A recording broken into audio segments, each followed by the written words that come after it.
Hello students, welcome back to the channel. So student, आज की इस वीडियो में हम बात करेंगे प्रॉपर्टीज ऑफ इंडिफरेंस कर्व की, and it is the most important topic in this chapter. ये इस चैप्टर का बहुत इंपॉर्टेंट टॉपिक है और फ्रीक्वेंटली आस्क्ड क्वेश्चन है कि इससे जनरली एग्जाम में क्वेश्चंस आते हैं। ठीक है, तो आज की इस वीडियो में बात करेंगे कि इंडिफरेंस कर्व की क्या क्या प्रॉपर्टीज हैं। जितना भी अब तक हमने इंडिफरेंस कर्व में पढ़ा था, आज हम उसकी प्रॉपर्टीज को जानेंगे कि इसकी क्या क्या प्रॉपर्टीज होती हैं। So let's start student.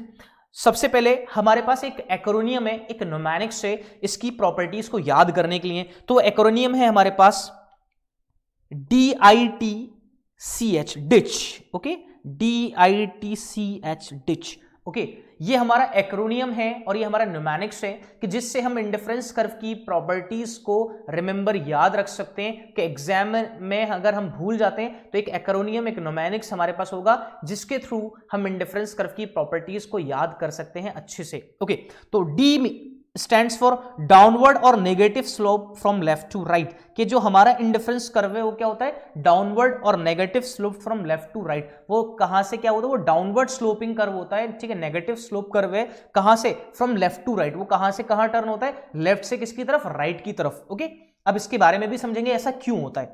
Next है indifference curve do not touch the horizontal और वर्टिकल एक्सिस। मतलब क्या है कि इंडिफरेंस कर्व ना तो एक्स एक्सिस को टच करेगा और ना ही वाई एक्सिस को, तो हमने यहां पर उसको नाम दिया हॉरिजॉन्टल एक्सिस और vertical axis. Two indifference curve, T से two indifference curve never intersect each other. कि कोई भी दो इंडिफरेंस कर्व एक दूसरे को कभी भी टच नहीं कर सकते, कभी भी इंटरसेक्ट नहीं कर सकते हैं। ओके, सी से है कॉन्वेक्स टू द ओरिजिन। कि हमारे पास इंडिफरेंस कर्व क्या होगा, कॉन्वेक्स होगा, it is the property.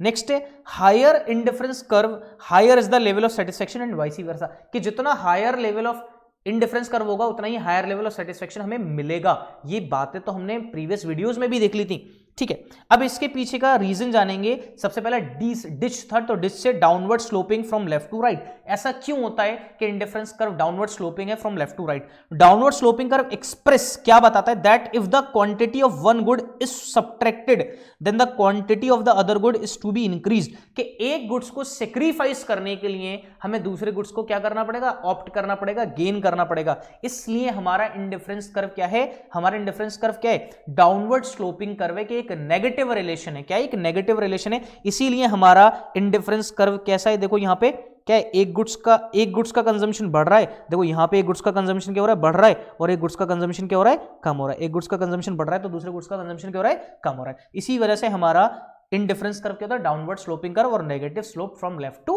Right. Okay, next reason जानेंगे, indifference curve do not touch the horizontal और वर्टिकल एक्सिस।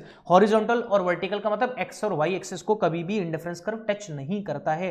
क्यों नहीं करता, what is the reason behind this, अब देखते हैं। One of the assumptions of indifference curve is that the consumer purchase combination of two goods. ठीक है, एक ये भी assumption है कि कंज्यूमर क्या करेगा, दो अलग अलग गुड्स के कॉम्बिनेशंस को कंज्यूम करेगा।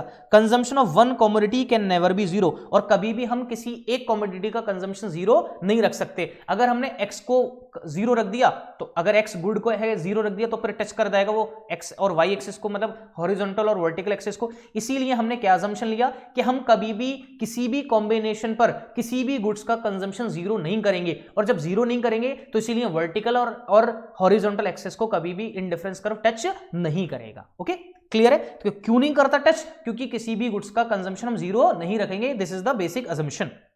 And the next is two indifference curve never intersect each other. कभी भी दो इंडिफरेंस कर्व आपस में एक दूसरे को इंटरसेक्ट नहीं कर सकते। क्यों नहीं कर सकते, ठीक है, अब मना किया गया है तो जिस चीज के लिए अगर पेरेंट्स भी मना करते हैं वो काम नहीं करना चाहिए। तो देखें, because two indifference curve never give same level of satisfaction. ठीक है, कि दो इंडिफरेंस कर्व कभी भी सेम लेवल ऑफ सेटिस्फेक्शन नहीं दे सकते। ओके, अगर आपने अलग अलग कॉम्बिनेशन है, ठीक है, दो इंडिफरेंस कर्व हैं तो वो कभी भी कंज्यूमर को same level of satisfaction provide नहीं कर सकते हैं। ओके, ठीक है, तो आपको बताया था एक प्रेफर्ड बंडल था, मोस्ट प्रेफर्ड बंडल, एक था less preferred bundle. Okay, next is convex to the origin. कि इंडिफरेंस कर्व कॉन्वेक्स क्यों होता है, ओरिजिन से ही।